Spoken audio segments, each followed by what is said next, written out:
एक तो डाल दिया पोटेशियम आयोडेट जो इनऑर्गेनिक है, ऊपर से डाल दिया एल्यूमिनियम सिलिकेट उसको एक्स्ट्रा फ्लीफोल बनाने के लिए।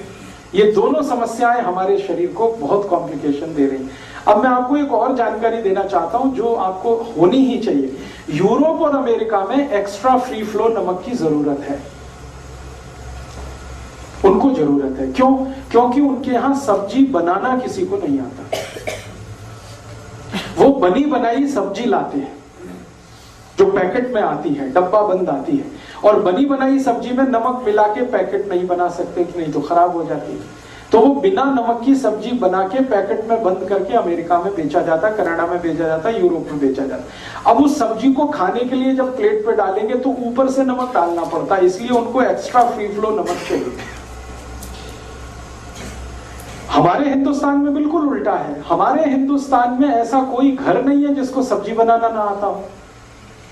अमेरिका में ऐसा कोई फैमिली नहीं है जिसको सब्जी बनाना आता हो। वो प्रोफेसर हो सकते हैं, डॉक्टर हो सकते हैं, मैनेजर हो सकते हैं, इंजीनियर हो सकते हैं, लेकिन सब्जी बनाना किसी को नहीं आता। रोटी बनाना नहीं आता, पराठा बनाना नहीं आता, पूड़ी बनाना नहीं आता, कुछ भी नहीं आता उनको। तो इस टेक्नोलॉजी में हम ही मास्टर हैं और कोई नहीं। हाँ, कुछ आता ही नहीं है। वो तो बाजार से पाव रोटी खरीद लाते हैं, डबल रोटी खरीद लाते हैं, उसको ऐसे काट लो, ऐसे काट लो, बीच से काट लो, उसमें कुछ भर लो, खा लो। हालांकि वो बनती गेहूं के आटे से ही है। हम भी गेहूं के आटे से पूड़ी बनाते हैं, पराठा बनाते हैं, ये बनाते हैं। हम 100 आइटम बनाते हैं गेहूं के आटे से। उनको एक ही आइटम बनाना आता है, वो पाव रोटी, डबल रोटी, वो भी सड़ाकर, फर्मेंटेशन कराकर 6-6 दिन सड़ाना पड़ता है आटे को, मैदा बना के, तब वो बनती है। तो उनकी प्रॉब्लम है, सब्जी बना नहीं सकते, दाल बना नहीं सकते, आती है नहीं, टेक्नोलॉजी उनको किसी ने बताई नहीं, उन्होंने कभी ली भी नहीं दोनों की दुनिया के किसी देश से। तो उनको ऊपर से नमक डाल के खाना पड़ता है। सलाद में डालेंगे, सब्जी में डालेंगे तो उनको एक्स्ट्रा फ्लेवर चाहिए। हमारे यहाँ तो उल्टा है, हम तो सब्जी बनाते समय नमक डालते हैं। आपको मेरा पॉइंट समझ में आ रहा है? हम सब्जी बनाते समय नमक डालते हैं, हमको एक्स्ट्रा फ्लेवर की जरूरत ही नहीं, क्योंकि हमारे यहाँ दाल बनाते हुए नमक डाला जाता है, सब्जी पकाते हुए नमक डाला जाता है। हम सब्जी बनने के बाद नमक डाल के नहीं खाते कभी। हम सब्जी बनाते हुए नमक डालते हैं, उसमें बॉइलिंग आता है, उबाल आता है, फिर जाके हम वो सब्जी खाते हैं। तो हमको एक्स्ट्रा फ्री फ्लो की जरूरत नहीं है, लेकिन सरकार हमको भी जबरदस्ती वो नमक खिला रही है एक्स्ट्रा फ्री फ्लो के नाम पर। तो हमारे शरीर में एल्यूमिनियम सिलिकेट बढ़ता जा रहा है और उसके कारण लंग्स इन्फेक्शन की बीमारियां हैं, दमा है, अस्थमा है, ब्रोंकियल अस्थमा है, ट्यूबरकुलोसिस है, क्योंकि एल्यूमिनियम सिलिकेट बहुत खराब केमिकल है। एल्यूमिनियम का ही नाम आप जानते हैं, वो बहुत खराब है, हैवी मेटल है, वो सब डिपॉजिट होता है, फ्लश आउट नहीं हो सकता बॉडी से। इसलिए मेरी आप सबको हाथ जोड़कर विनती है कि जो जिंदगी भर आप स्वस्थ रहना चाहते हैं तो नमक तो आज से ही बदल दीजिए। आपके फीका खाइए तो बहुत ही अच्छा है। मीठा दही है, ताजा दही है, खट्टापन नहीं आया है तो फीका खा लीजिए। थोड़ा खट्टापन आया है तो गुड़ डाल के खाइए, चीनी डाल के, शक्कर डाल के। तो जी हाँ, मैं अभी आगे आ रहा हूँ। हाँ, मैं अभी थोड़ी देर में आगे आ रहा हूँ इसी नियम पे। तो अभी तक मैंने 9 नियम बताए हैं। 9वां नियम रिपीट कर रहा हूँ कि 2 वस्तुएं एक दूसरे के विरोधी हैं तो साथ में नहीं खाना। दूध दही साथ में नहीं खाना है, दही नमक साथ में नहीं खाना है, दूध और प्याज साथ में नहीं खाना है। दही के साथ अगर मीठा खाएंगे तो सबसे अच्छा है, दूध के साथ अगर नमक खाएंगे तो सेंधा नमक ही खाना है, काला नमक ही खाना है। नहीं तो आप हमेशा के लिए भूल ही जाइए ना, नमक ही बदल दीजिए तो ये कहानी खत्म हो जाएगी, मुझे समझाना ही नहीं पड़ेगा। इसके आगे 2-3 चीजें छूट गई हैं। खट्टे फलों के साथ कभी भी दूध नहीं खाना है। खट्टे फल, संतरा है, मौसम्मी है, अंगूर है, ये सब खट्टे फल हैं, सिट्रिक। इन फलों के साथ कभी भी दूध नहीं, इनके साथ हमेशा दही, लस्सी आदि आदि ले सकते हैं। खट्टे फलों के साथ दूध नहीं खाना है। आम एक एक्सेप्शन है, क्योंकि आम जो है ना एल्कलाइन है, आम एसिडिक है नहीं। आम जब तक खट्टा है माने कच्चा है तो एसिडिक है, पकने के बाद वो एल्कलाइन हो जाता है। इसलिए आम और दूध तो खा सकते हैं। बाकी खट्टे फल को याद रखिए, नींबू है, संतरा है, मौसम्मी है, अंगूर है, ये दूध के साथ नहीं खा सकते। और एक चीज जी, सेब खा सकते हैं दूध के साथ, क्योंकि सेब सिट्रिक नहीं है। सेब एक्चुअली एल्केलाइन है तो वो दूध के साथ खा सकते हैं। गाजर है, सेब है, दोनों एल्केलाइन है। मूली एसिडिक है, मूली दूध के साथ नहीं खा सकते।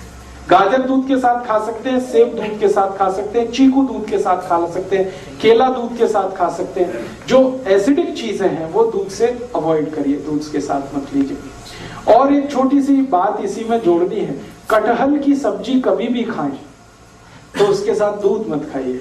ये एक ही एक्सेप्शन है, कटहल एसिडिक नहीं है, कटहल एल्केलाइन है, फिर भी वो दूध के साथ वर्जित है। ये एक एक्सेप्शन है। और एक्सेप्शन का कारण ये है कि कटहल का वही किस्सा है, हाई प्रोटीन है बहुत ज्यादा, उसको डाइजेस्ट होने के लिए डिस्टरबेंस होता है दूध से, इसलिए आयुर्वेद में कह दिया गया हटाइए इसको, अलग अलग खाइए, दूध खाइए अलग, कटहल अलग खाइए। और एक दो चीजें हैं इसी क्रम में कि किसके साथ क्या खाएं, किसके साथ क्या नहीं खाएं। घर में कभी भी आप कोई ऐसी चीज बनाएं जो तासीर में गर्म है, उसके साथ ठंडी चीज कोई ना हो। जैसे आजकल मैंने देखा है, हम गरम गरम खाना खा के आइसक्रीम जरूर खाते हैं, अपना सत्यानाश करते हैं। और ये सत्यानाश कैसे होता है? कोई आपको शादी में बुलाता है इनविटेशन देके कि आइए और हमारे यहाँ गरम डिनर खा के आइसक्रीम खा के मर के जाइए, और एक नहीं खाइए, डबल खाइए। और मैंने तो पंजाब में ऐसे भी महान महान लोग देखे हैं कि आइसक्रीम में गरम रसगुल्ला डाल के खाते, महामूर्ख लोग, पता नहीं कहां से आए। गरम गरम रसगुल्ला एकदम ठंडे आइसक्रीम में डाल के खाते। फिर पूछो भाई क्या कर रहे हो, तो कहते टेस्ट है जी। शरीर का देखना है कि टेस्ट का देखना है? तो आप कहीं भी डिनर में जाइए, मैं ये नहीं कहता डिनर में मजे, जरूर जाइए, लेकिन ध्यान रखिए कि अगर डिनर गरम गरम आपने खा लिया है तो ठंडी आइसक्रीम मत खाइए। और कई लोग पंजाब में ऐसे हैं, याद ही नहीं रखते, अभी चाय पी अभी आइसक्रीम खा लेंगे। हाँ, उनको बिल्कुल एक मिनट नहीं लगता, चाय पी के निकले कहीं आइसक्रीम खा के आ गए, आइसक्रीम खा के आ गए इधर चाय पी ली या इधर कॉफी पी ली। तो चाय और कॉफी दोनों गर्म है और आइसक्रीम बहुत ठंडी है, इनका कॉम्बिनेशन नहीं है, बहुत तकलीफ होती है शरीर को। 1 घंटा कम से कम, गर्म चीज खाने के 1 घंटे के बाद ठंडी चीज, या ठंडी चीज खाने के 1 घंटे के बाद गर्म चीज। और वैसे मैंने कल आपको सूत्र बताया था, ठंडा कुछ खाना ही नहीं है, क्योंकि आइसक्रीम तो 10 डिग्री से कम की है, वो शरीर को तकलीफ ही देने वाली है। तो आप बोलेंगे फिर आइसक्रीम को कैसे खाएं? गर्म करके खाइए। अगर आइसक्रीम खानी है तो उसको गर्म करिए फिर खाइए। मैं एक अमृतसर गया था एक बार, तो अमृतसर में एक बहुत अच्छी चीज, शायद यहाँ भी होगी, कुल्फी। ये जो कुल्फी है इसको थोड़ा गर्म करके खा लीजिए, आइसक्रीम से बेटर है, 1000 टाइम्स बेटर है। क्यों? हाँ, रबड़ी खाइए ना, तो कुल्फी वो शायद रबड़ी की ही बनाई, खूब दूध गर्म करके रबड़ी जैसा हो जाता, फिर कुल्फी जमाते। तो कुल्फी को थोड़ा गर्म करेंगे तो रबड़ी जैसा ही हो जाता, वो खाने लायक है। ये गरम माइक्रोवेव में कर सकते हैं? माइक्रोवेव से अच्छा है गैस का चूल्हा।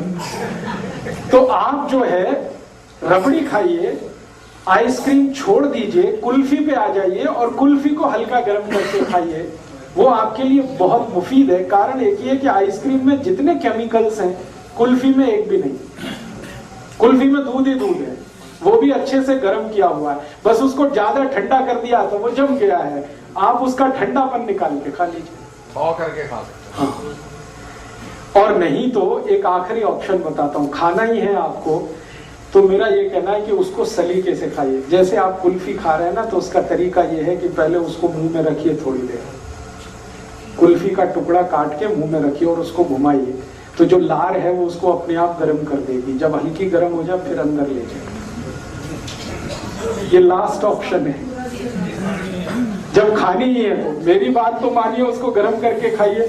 खानी ही है तो थोड़ी देर मुंह में रखिए, उसको घुमाइए, थोड़ी लार से वो गर्म हो जाएगी, फिर आप लेंगे। अभी लास्ट, आज का आखिरी नियम, फिर उसके बाद क्वेश्चन आंसर। आखिरी नियम है जो आपके बहुत सारे सवालों के जवाब देगा, और ये नियम भी हमारी माताओं को जानकारी होना बहुत जरूरी है।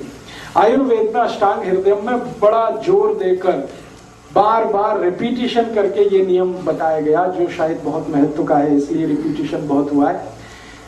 भोजन को बनाते समय जो भी पात्र का इस्तेमाल आप करते हैं वो खुला रहना चाहिए।